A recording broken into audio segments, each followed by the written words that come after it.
If you're watching this right now, this is confirmation that your finances are about to be restored.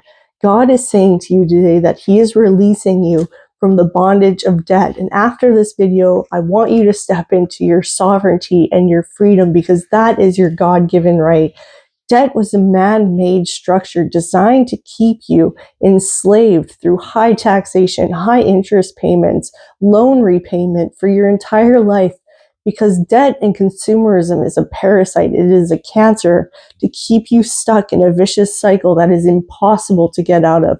But with God's help, we're going to undo this programming and we're going to liberate ourselves, because these vicious cycles are impossible for the average consumer. You no longer are going to consume. You are going to create, and you're going to create a lasting legacy. And it's starting today with debt repayment in a different context, because the average consumer cannot pay this off.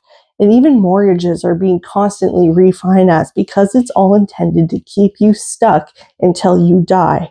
Even some people inherit debt from their families, and it keeps them in a cycle of scarcity and lack and poverty to prevent you from being free, essentially, from the bondage of this systemic control. Scripture makes this clear. Our nature is to be fruitful and to multiply. Paychecks, scarcity, debt, it's all an illusion. So our natural state is abundance and resourcefulness. This demonic world inverts everything. Instead of be, do, have, the world teaches us to have, do, and be. The world flips this on its head. Once I have money, then I can do the things that I want, and I will finally be happy, successful, free. This mindset keeps people trapped in waiting, scarcity, and striving, and always chasing after the next shiny object or the next best thing. The truth is, the correct formula is be, do, and have. Be is your identity, which comes first, who you are in spirit, and who you choose to embody in the present moment. If you're constantly in a state of not having enough, or not having anything, or chasing or hustling, this is the state of being you are reinforcing day in and day out. So the do part of the formula is from the proper state of being in contentment and gratefulness and abundance. You are reinforcing actions that support this way of life, including the decisions you make, your habits, your creativity, your generosity. You always have enough because God is your provider and He is all you need. Every day He provides us our daily bread, and it's up for us to consume it in His regard, in accordance with His will, because it is always enough. So the having is the result of this, and the way of being is the doing, the resources, the opportunities, the wealth, the joy, the freedom. Naturally, these results are a byproduct. So identity is first, the being aspect. When you root yourself in being a child of God in accordance with His word and the promised land, you're no longer striving to become someone. You automatically operate from a state of inheritance, authority, and abundance. For example, instead of saying, when I have more money, I will be generous, you embody generosity now, especially when you have little. And the resources that align to that frequency will come in naturally because you will realize you have more than you need and plenty to spare. So there are so many examples of this in the Bible that prove this. The people who had the least were the ones who gave the most. It also reinforced we always have enough to survive. We don't need more. Contrary to consumerism, especially when it means spending beyond our means to keep up with the Joneses. True action comes from aligned identity, not desperation. If you're faithful, disciplined, creative, and abundant, then you naturally do the work of stewardship, sowing, and multiplying. What you have as a result is your fruit. You don't chase, you cultivate roots. When you're aligned in identity and actions, the harvest is inevitable.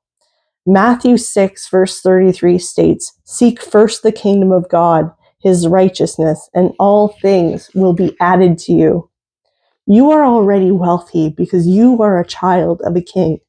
When you steward what God has already given you wisely, you sow generously and create boldly with your resourcefulness. You use what you have on hand, and you don't need anything fancy or expensive to get started. For example, people who want to make videos on YouTube think that they need the right setup, they need all this podcast equipment, fancy cameras. This isn't true. We use what we have on hand, and then we multiply the blessings that come, and then we're able to upgrade our content over time. So people start when they think that they'll be ready, but you'll never be ready if you're constantly thinking that you're not ready. So it's by that doing that we end up having. So use what you have, and then that will multiply. Opportunities chase you. The illusion of lack dissolves. The world says have, do, and be. This is what keeps you enslaved. The kingdom says be, do, and have, and this is what sets you free. Scripture is clear. Proverbs 22 verse 7 says the borrower is a slave to the lender. Debt in the world systems of control is designed to keep you chasing survival instead of stepping into your abundance. It locks people into cycles where their labor, time, and creativity are consumed by repayment instead of being free to pursue your actual purpose. The world profits off your bondage like high taxes and high interest rates, but the kingdom prospers in your freedom. In the kingdom, we don't work for money. We work for God, and He provides everything we need and then rewards us. Your paycheck is a resource, not the source. When people identify their worth with their wage, they buy into the illusion that they are only as valuable as their hourly rate. God's economy is different. Provision flows from obedience, wisdom, and alignment, not from a boss or a paycheck. Colossians 3, verses 23 to 24 reminds us, whatever you do, work heartily as for the Lord and not for men. It is the Lord Christ you are serving. Scarcity is a false narrative, a lie manufactured by systems of control. God's creation is abundant and expansive, and so too are you.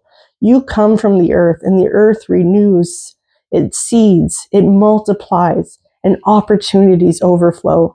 Scarcity keeps people competing, hoarding, living in fear and lack.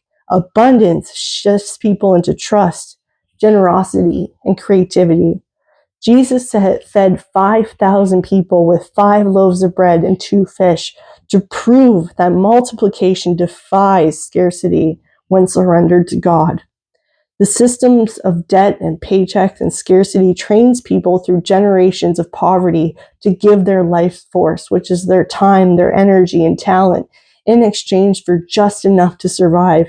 It is an illusion because the kingdom reveals that you are already wealthy in Christ. Resources are infinite when tapped into God's flow. True wealth is not made, it's released through alignment. Debt is a Pharaoh's chain. The paycheck is Pharaoh's ration. Scarcity is a Pharaoh's lie. But God's kingdom calls you out of Egypt into the land of flowing with milk and honey, where wealth is not earned through slavery, but inherited through sonship. If this shifted something in your spirit, comment, my finances are healed. If you want to learn the 10 principles of kingdom wealth, watch this video here. To my YouTube members, I will be releasing a money prayer ceremony and ritual. If you want access to this, please join my YouTube community. Otherwise, I love you, but God loves you more, and I'll see you in the next video.